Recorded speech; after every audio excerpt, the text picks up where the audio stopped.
Hi everyone, this is Felt.Buzz. I'm going to be reading my Big Bird stories. I've got 12 of them to read because I didn't do it last week because I was on holiday.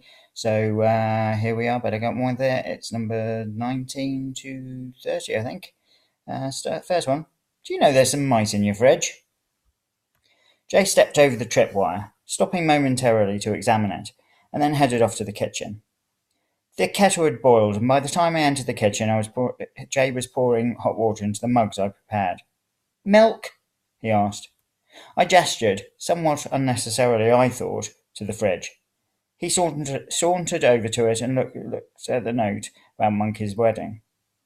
I saw him glance at his watch and then shrug.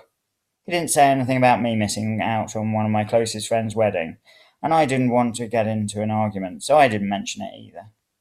He opened the fridge, looking in it, and then closed it rather rapidly. "I say, old chap," he said, turning round and giving me an odd look. "Do you know there's some mice in your fridge?" I looked at him, wondering what he was talking about. "You hum it, I'll play it," I said, a small smile on my lips. "No, mate," he said, gesturing for me to join him. "Really, there are a couple of mice in your fridge. You seem to be using half red pepper as a sofa." I pushed Jay out of the way and opened the fridge door. At first glance, if you half closed both eyes and had drunk half a bottle of vodka, I guess you might think there were two mice making themselves at home on a red pepper sofa. But if you had your eyes fully opened and were completely sober, you could see what was, in fact, a mouldy pepper. At least, that's what I saw, because that's what it was. Granted, it was a very mouldy pepper, with growths that could be mistaken for mice under the aforementioned conditions, but it was just a pepper. "It's just a mouldy pepper," I said to Jay. I began to think, not for the first time in my life, that calling Jay and asking for his help was not the wisest move I could have made. I wondered if there was something I could think up as an excuse to get him to leave before Kate showed up.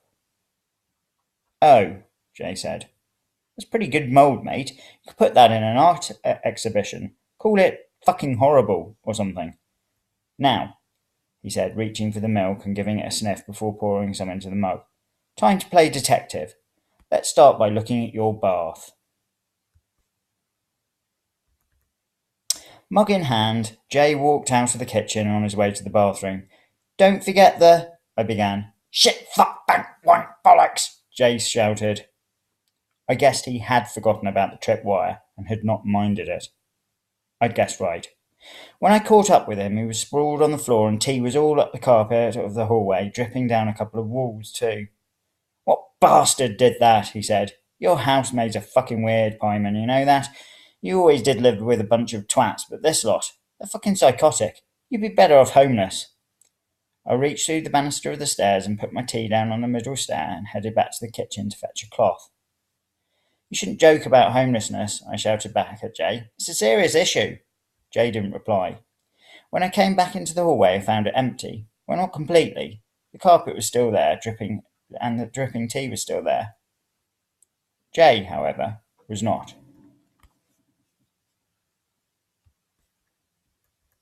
"Jay?" I called.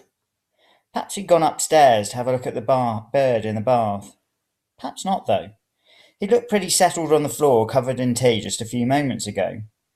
There was something on the floor now I looked. As well as tea, of course. I got down on my hands and knees and I began to wipe the tea from the walls. Whilst I looked at two black marks on the floor. They looked very much like two eyebrows. In fact, that's exactly what they were. Without having Jay's face in front of them to stick them on, I couldn't be sure that they belonged to him. He didn't have particularly distinctive eyebrows. But given their location and the fact that Jay was no longer there, given the fact that things were getting weirder and weirder, I was not going to rule it out that Jay had disappeared into thin air, leaving only a pair of eyebrows. "Jay!" I called up the stairs. I thought I heard a sound from above, a thump. Perhaps he was trying to freak me out, playing with my head. He was a bit weird like that. A right royal twat, that is.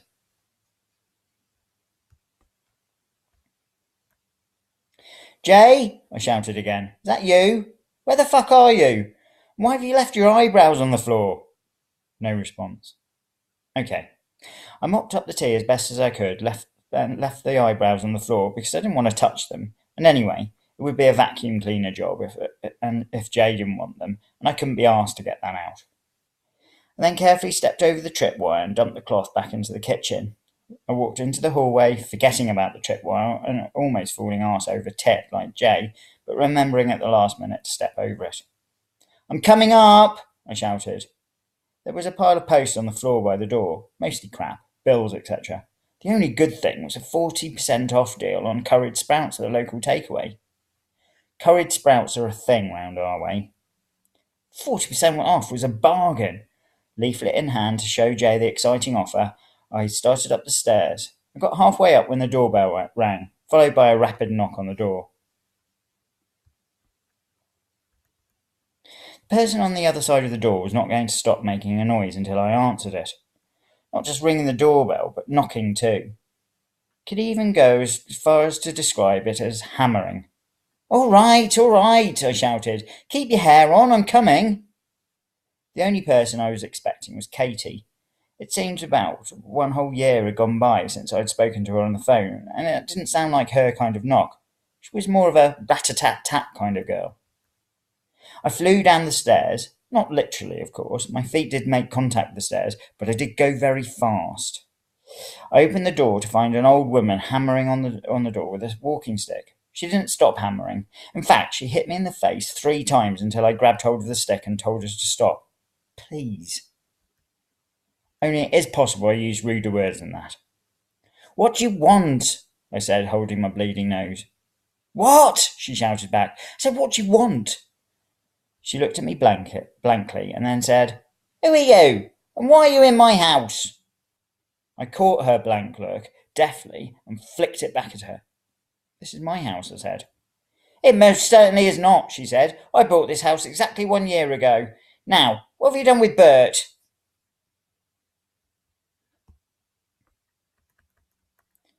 "Who the hell is Bert?" I asked, holding my nose. A drop of blood dripped through my fingers and fell onto the carpet. "Oi!" shouted the old woman. "Mind me carpet! I'll send you the bill, you know." I stared at the woman. She was little more than a bag of old bones, a skinny skeleton of a woman. Perhaps she'd escaped from a hospital or an old people's home or something. "Bert's my husband," she said, pushing me aside with a stick and placing a bony elbow in my rib cage as she marched past. "As well you know. Now, what have you done with him?" She stood in the hallway and looked around. "And since when did I say you could redecorate?" I stood, open-mouthed, in the doorway as she started to walk into the hallway. "Mind the tripwire," I said, but I needn't have bothered. She just took a little skip over it. "Don't worry about the tripwire," she said. "Bert installed that for security purposes. I'm used to avoiding it." "Bert!" the old bag called up the stairs. There was no answer, although I could hear another thump from up there. Jay, I thought. At least, I hoped it was Jay. The old woman looked down at the carpet. "Who's been leaving their eyebrows behind?" she said, frowning. "Always take your eyebrows with you when you travel. Everyone knows that." Travel? After poking the eyebrows with a stick for a moment, she started towards the kitchen. "Bert!" she called. "You in there? There's a bloke with a bleeding nose in our house. Do you know who he is?" I followed her. "Oi!" she shouted as she entered the kitchen. "What's that doing there?" I looked over the top of her head. She was quite short, and there, hovering above the kitchen table, was a cloud. I blinked. There was a cloud in our kitchen. I looked to see if perhaps it was smoke, something on fire. No, nothing on fire. It wasn't that kind of cloud. It wasn't smoke. It was an actual rain cloud. And just as I thought that, it started to piss it down.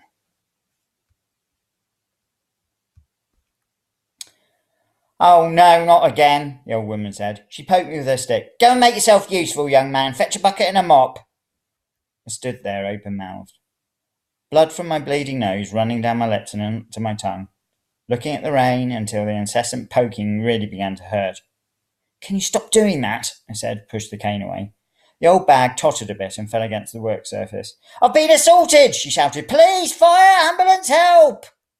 I shook my head, bemused, as much alarmed by her behaviour as much I moved towards her to help her stand up. "Get away from me!" she yelled. You've caused enough damage. Look! She pointed to her arm. There was a small scratch. No blood, just a white line, really.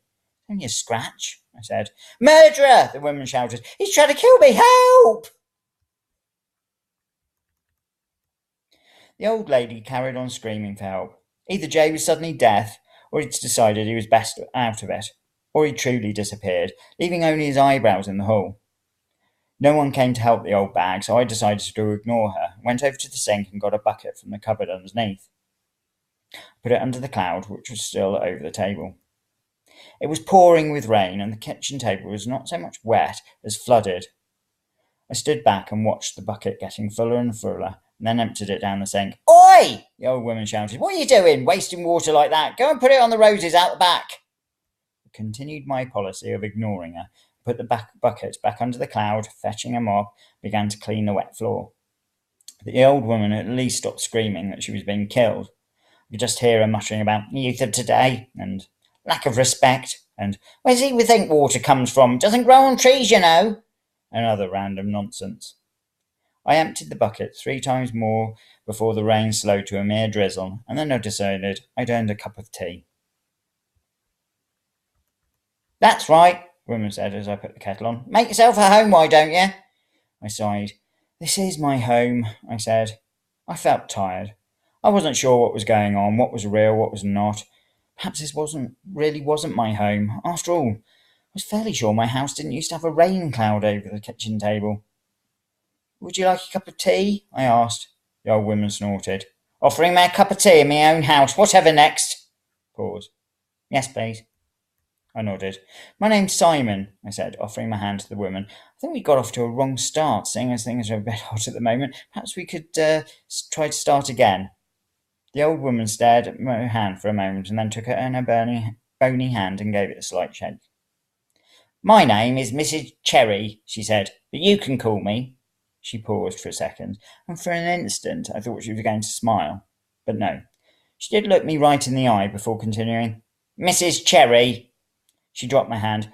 I'm not sure why you're in my house, but you made a pretty good job of cleaning up that mess, so if you make me a cup of tea, properly, perhaps we can sit down and have a proper chat. Then she did smile. Before I call the police.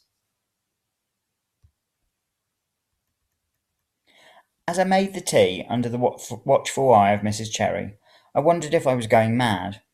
I counted myself one of the lucky ones. Up to this point I hadn't suffered from any mental illness, though I'd known plenty of people who had, and I'd always feared it was lurking within me. My mother had suffered with depression for the whole of her life, or at least the part of it that I'd known. I sometimes wondered if it had been my fault, if that before I existed she'd been happy, but my birth had caused some change in her brain chemicals that resulted in her not being able to cope with life. She tried her best to give me the love and attention I needed as I grew up, but it was hard for her to do so, since she didn't love herself. Coming home from school, I would pause outside of the house, putting the key in the door and count to 5, hoping she would not be in bed, crying again. One day, when I came home, she wasn't in bed. She wasn't anywhere. The police found her eventually. She checked herself into a hotel and taken a bunch of pills. Thank you very much for watching. There will be a new episode on Sunday, and it continues. Don't forget, if you leave a comment on my Big Bird posts, then you get entered into a draw and you can win some Steam basic income. So keep on commenting. Love you. Bye.